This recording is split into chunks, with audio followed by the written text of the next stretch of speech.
Welcome, Zach Pousman, to the Doing CX Right show. Stacy, I'm so glad to be here. I'm really excited for today. So before we get into the heart of the show, which is a lot about user experience and how much it impacts customer experience and more, can you please share who are you? What do you do professionally? Sure, happy to. I'm Zach Pousman. My company is called Helpfully, and we are in the business of assisting companies, big and small, to build new stuff. So we are in the new stuff business. What that looks like for every different kind of industry and different companies varies pretty broadly, but we are engaged. I'll just give you a couple quickies just so you know, kind of like when you say you're a consultant in the CX and UX space, what does that mean?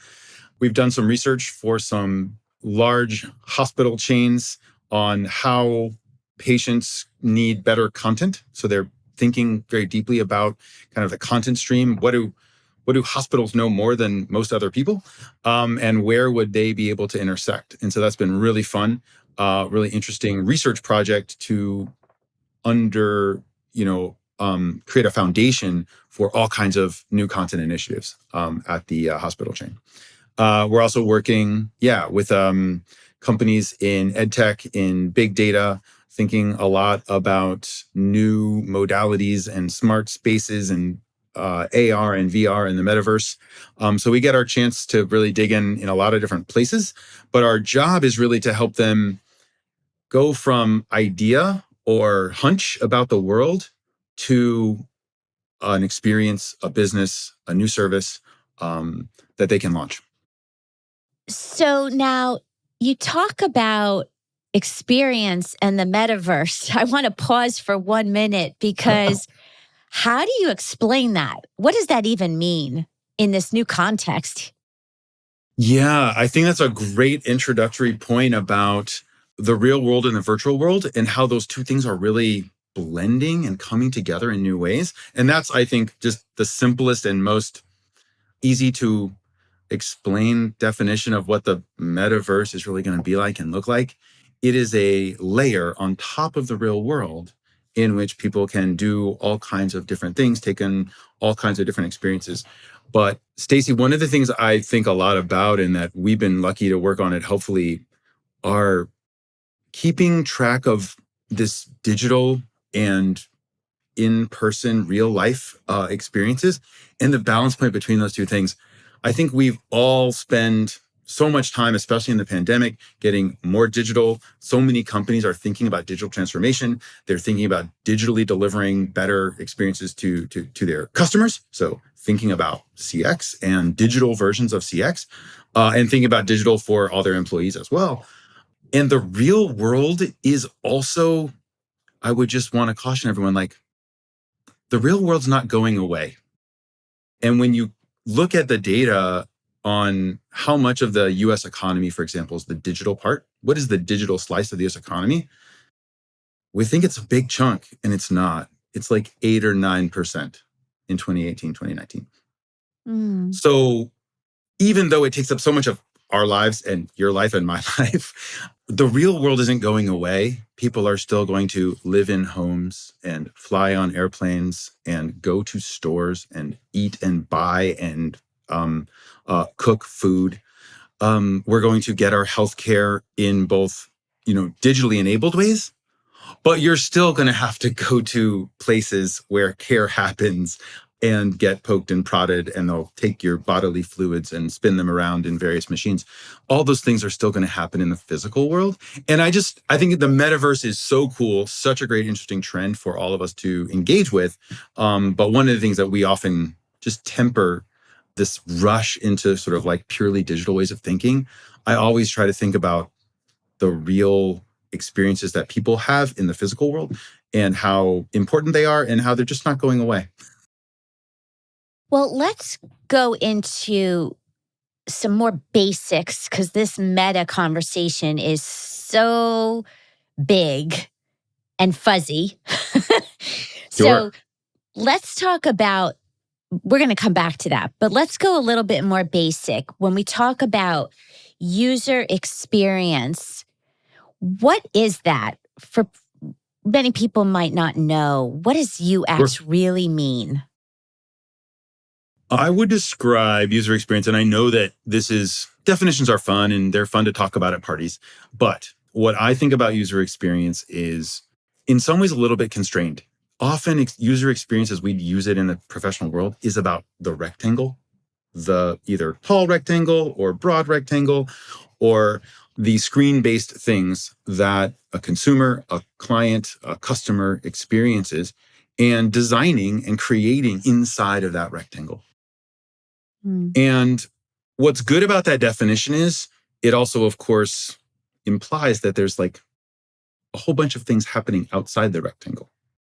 And that to me is how I might distinguish between kind of UX practitioners and CX practitioners. A CX practitioner and a CX leader needs to think beyond the rectangle and needs to think about all of the things that are happening that enable all of the screen-based things to happen, but also what happens when I need to leave the screen and have a customer service call, actually get help from a person, experience, transact in a physical environment like a store, or go to the hospital, or go to the school, any of those things. So when you think about, at least when I think about kind of the definition of UX is a little bit more constrained and more digital, more screen-based, more focused on the customer and the user, and maybe less focused on all the enablement functions, all of the things that happen to enable that service to occur in the world. Hmm. So someone who's listening who doesn't apply UX to their business today, what Oh, might they think about to start and why? sure. Stacy, I'm sure that in today's world, like you're always delivering an experience. No matter who you are, no matter what kind of company you run, no matter what role you play in the company, you're delivering an experience. You might not be delivering an optimal experience. You might not be delivering a crafted, carefully designed experience, but people are having experiences. Whether you as a teammate or as a colleague or as a department or as a whole company, whether you think a lot about it or not, think about a great experience, right? That Apple does such a good job of the unboxing of their products. So the headphones come out, the phone comes out, the computer comes out of its box. It's a magical moment, and people note it all the time as a great piece of user experience, customer experience. Other products get unboxed. They're just badly designed. I mean, it's just the same thing happens. You have to cut the tape, you open the thing, you take out the package and all of the inserts, and you pull out the the manuals that are inside of it. All those things happen. They're just not designed. They're just defaults, right? They would just like default, cardboard box, whatever. And that's not always wrong. And I think it's important for us all to remember that not everything needs to be designed to the tens. But I would say, Stacy, at least in my experience and the way that at least I approach the work that I like to do, everyone's having an experience. It's just a question of whether it's a bad one or a good one. Well, but UX is much more intentional to apply best practices and getting feedback. I mean, that's not, yes, you're right. We're all having experiences, but there's a methodical way to do it. And I want to get your perspective. What Sure. what is that? Yeah, I think the advice that I would give about, just opening up the user experience box is to just start noticing. Start noticing, right? Those things that happen in daily life, in the experiences you have with companies, either you do or don't like, and what they feel like, what result they have for you as a consumer. Because when you sharpen your eyes and ears and you sharpen your sense, right, of what good and bad experiences look like, what they feel like, how they unfold, that will immediately start to change your conversations that you have with your colleagues at work. You'll start to say, oh, well, it doesn't have to be like this. We could go and fix it. And I just think that at that perspective, right, just taking that in, as you said, intentional way, everyone can take on that role of like, huh, I hadn't thought of it that way. Or, oh, I never noticed that it matters how people pick up the phone. Like when they pick up the phone at the W hotel chain, they say, whatever, whenever. They have a very peculiar way, a very intentional way. And we've all been in different hotels and different experiences, and they're all very different from one another. Those are moments which are in the sum total, right? Those are, to me, a CX minded person is thinking about the sum total of experiences that customers have with your brand. Mm-hmm. And that, of course, cuts across all of the channels. That it cuts across both prospect or shopper, or the awareness and consideration, and all the parts of a marketing funnel, sales funnel. But it then, of course, doesn't stop at the end of that sales funnel. It is part and parcel, right, of what happens when you are that now customer, buyer, shopper, user of the things. And it goes even further than that, right? Because it's not just about all the good things that happen. It's about a lot of these exception flows as well. How does a company handle misses? Mm-hmm. How do they recover from challenges, right, that happen in the flow of a given customer, a given situation? You write about and talk about dangerous assumptions. Tell me more. I do. I think that we, as UX and CX practitioners, we often come in, like all business people do, with assumptions about the world. We have beliefs, and we believe that people will do a certain thing, think a certain way. They have certain attitudes, perspectives, and we need to use those assumptions. They're not bad, but I think we all need to think more about them. And let me just give you one, which I already hinted at a little bit, which is the assumption that digital will fix everything. That's a dangerous assumption, because it forces people into conversations about digital only, or the digital is going to replace healthcare experience. It's going to replace the educational experience that people have. It's going to replace a business transaction. It's going to replace stores, retail stores. I don't think that's right. I don't think that making an assumption about how digital's always better for every customer in every situation, I think that's a dangerous one. And so, as you heard, I've already looked it up, and I've been thinking a lot about the way in which the big parts of the U.S. economy are definitely not going away. And so we all need, as business leaders, as owners, as creative people, to embrace that the physical world is here to stay. And it's great. It's great to be in the physical world. The wind is in your hair, the sun is on your face, you're at the beach. I mean, those moments are incredible, right? We all have incredible, great experiences when you're eating a chocolate chip cookie. That's not going to be nearly as fun in the metaverse, I promise. Well, going back to assumptions and not avoiding them. Sure. How? That's a great question. Let me just give you one other assumption that I just think we often make. And I think as people who are trying to build a new thing, design a new experience, create a new company, are often tasked with decoding people. Where our job, right, as CX professionals is to understand what's working and what's not, where people are satisfied and where they're not. And we use lots of different tools and methods to do that. I think we often assume, though, at least some of us assume, that people are rational, that they're going to make rational choices, and they're going to do things that are in their best interest, that they know what their best interest is, and that they're going to do things that are like patternful over time, so that they're going to stay still.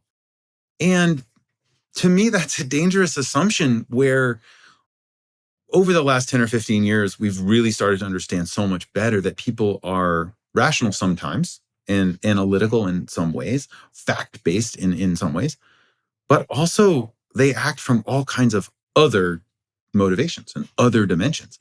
And so I think another way that you could approach the work that we're all doing in CX and in UX and in insights is to pick some better lenses than an idea that like people are just going to always be explicable.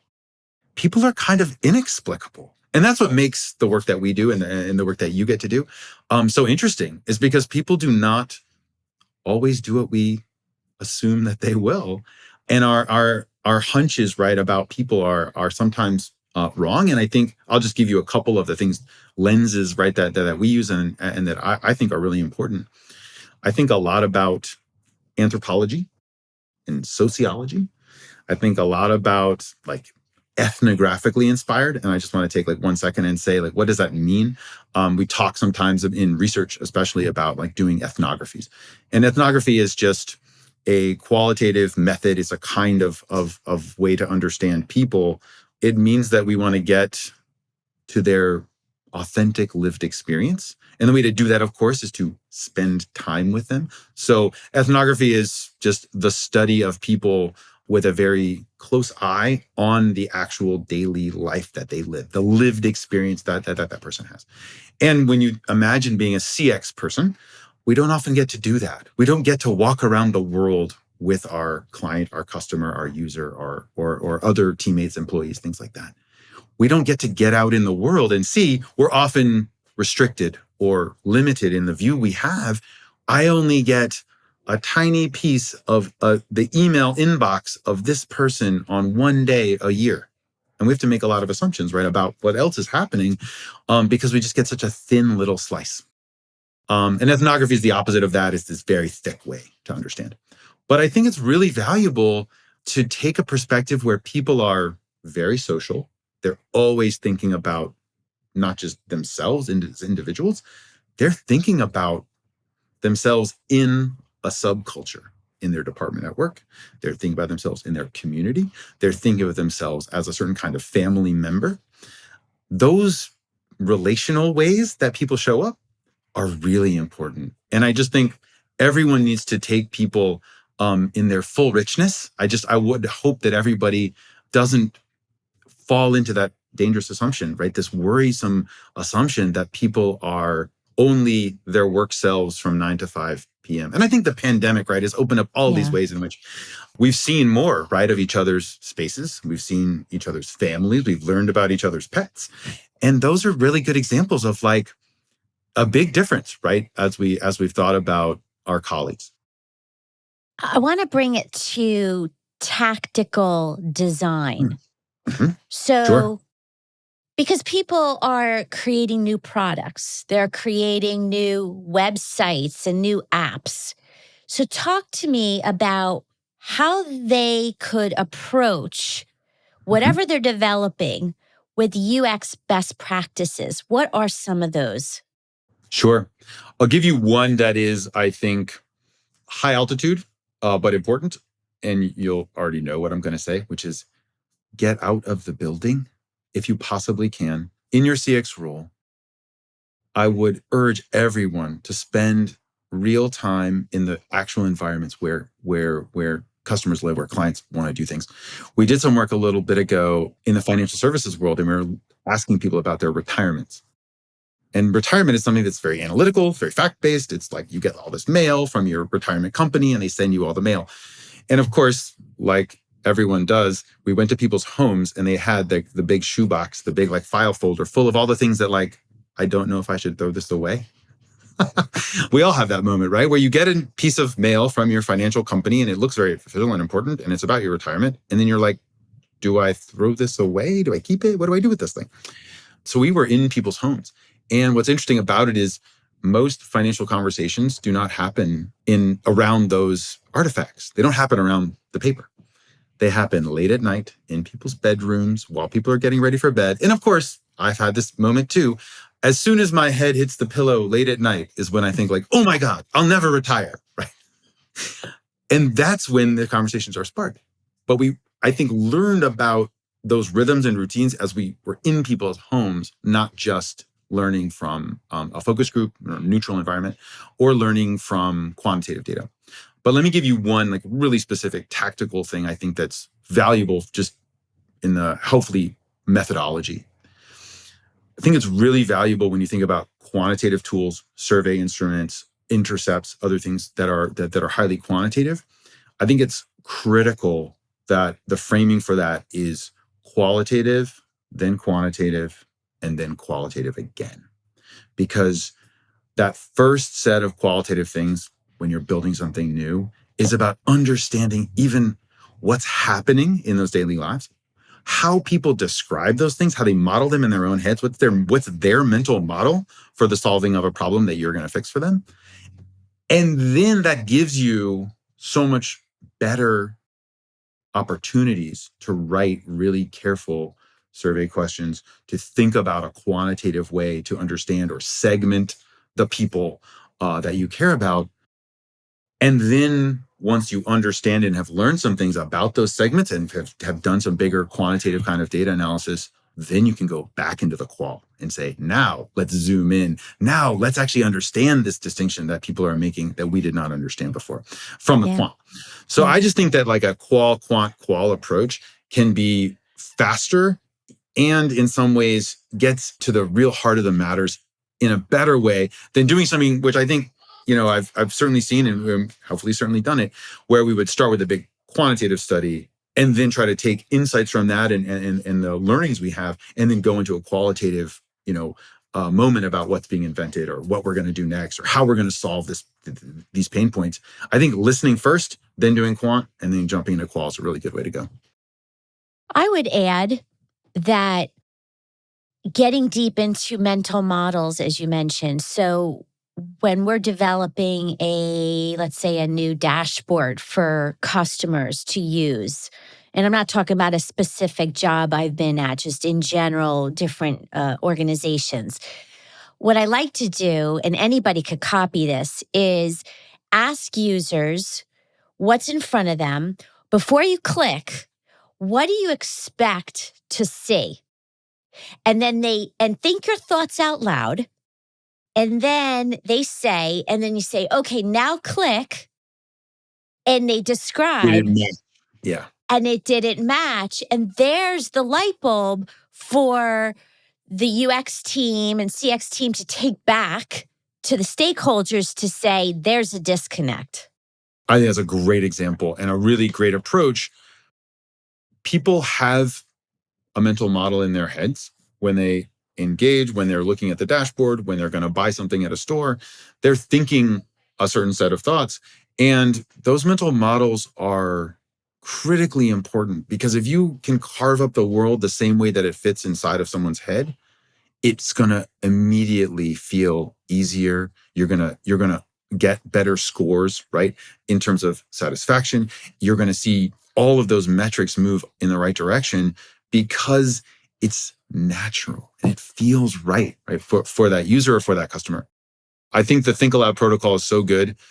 It's always instructive, right? To show people something and say, like, what are you keying into? And they're like, well, I'm noticing this. And I'm like, we had no idea people were even going to look at that part of the experience. Or, wow, I didn't think about how our color scheme that we've selected does or doesn't, right, reflect these subtleties of somebody's mental model, right? Well, we put everything in the brand colors.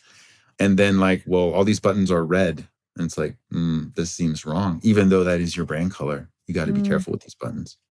Do you believe A/B testing, when you give users different experiences when they come to a website, for example, how does that come into play with UX? Yeah, I think it's a really good set of tools. The kind of methodology for that is, as you've just described, Stacy, taking people and segmenting them. So giving them either flavor A or flavor B of a particular moment in the experience. And the best companies in the world do a lot of this. You might notice that sometimes when you're at Amazon, you get a slightly different checkout page. They move things. The button got pushed over here. That's just you being in one of these A/B tests. And just in case any listeners are wondering, there's a broader version of that, which is like multivariate testing, which is just like A, B, C, D testing, or A, On B, C, D, steroids. F, Yeah, G testing on testing. steroids. You could do that a lot of ways. And so they just call that multivariate. But in this idea that there are many flavors, I think that's a really incredibly valuable technique. I think it requires two things to be available. One, I think it's a tool for optimizing. So it's really good once you're already have an established website, dashboard, experience, the service is up and running. A/B testing isn't as good, at least not in this formulation I'm thinking of, when you're just getting started, when you're trying to define it. I don't think that's the right tool. But I think it's an incredible tool once you're pretty far along and now trying to optimize all these paths, trying to make sure that people get through the checkout. Right, it's a great chance to do A/B testing. I would say also it implies that you have already a good stream of users. So A/B testing is so valuable, but if you only have 9 users a day on your experience, you're in pilot, you're just in the MVP stage, that minimum viable product stage, you might not have enough people to split them off and actually kind of come to these better, more quantitative, statistically significant conclusion. So I think in that sense, it's a great tool set. Just, I think used in the right way, I think it can be so powerful to really hone in on that optimum, right? Find the optimal version of our checkout page. Find the optimal version of how to lay out the cards in a dashboard. I think it's a great Yeah. tool for that. Yes. So as we're coming near the end, if I had many CEOs and leaders, entrepreneurs in my room right now, what's the one thing you want them to know? And I'd say do, because this is doing experiences right. What would that be? What's the one takeaway?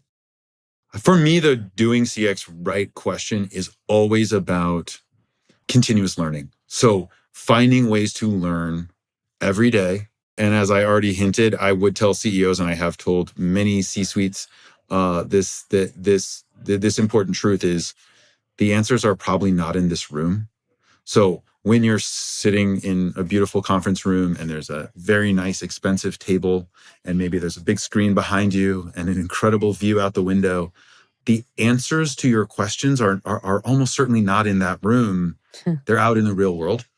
Yeah. And I think for me, the fundamental move that I want companies to take is to truly understand in an iterative way, better and better, their customers and their employees so that we can deliver them what they really need.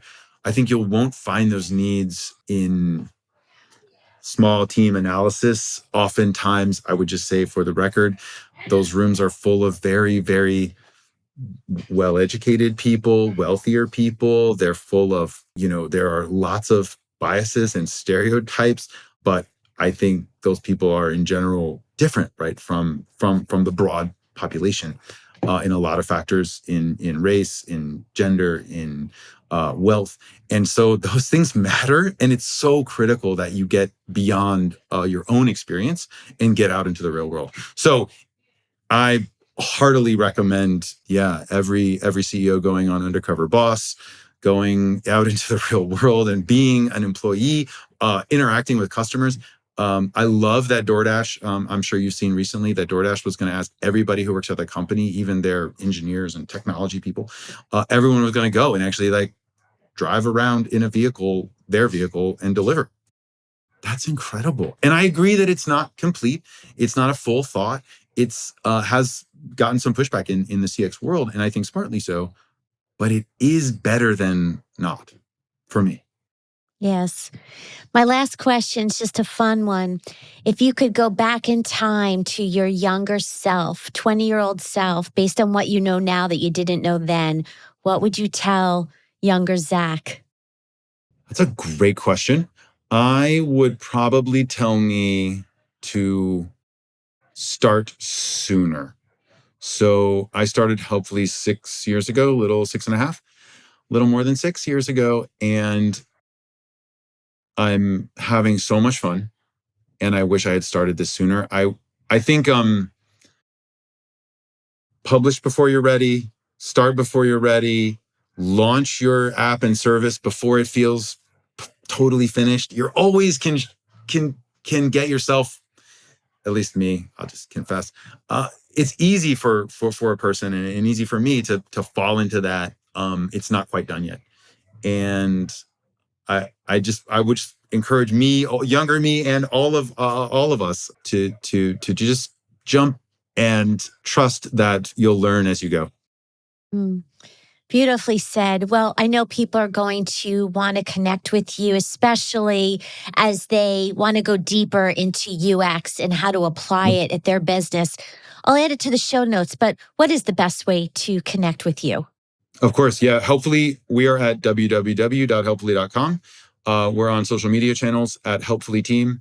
We have a team-based kind of model. So one of the things that we do at Helpfully is we assemble all of our research teams, strategy teams, design teams around a client's problem. So we've tried to really embrace this idea of forming teams specifically for your need, your problem, your industry, the kinds of methods you need to solve. So don't try to convince a anthropologist to run your A/B tests. Go get an A/B testing expert. Go get her. She's going to kill it. And the same is true, right? You wouldn't want to take a quantitative survey-based or A/B testing analytics person in the product and then try to bring them into the, super qualitative early methods kind of work. So in all of those cases, we try to really think about the Helpfully team and build a network and build a team around every client's problem. So yeah, we're at Helpfully Team on Instagram, Twitter, LinkedIn. Come find us. We'd love to chat. Well, thank you so much for being here today. And I know people are going to really learn a lot about the importance of UX and a new way to think about it. Great. Thanks so much for having me.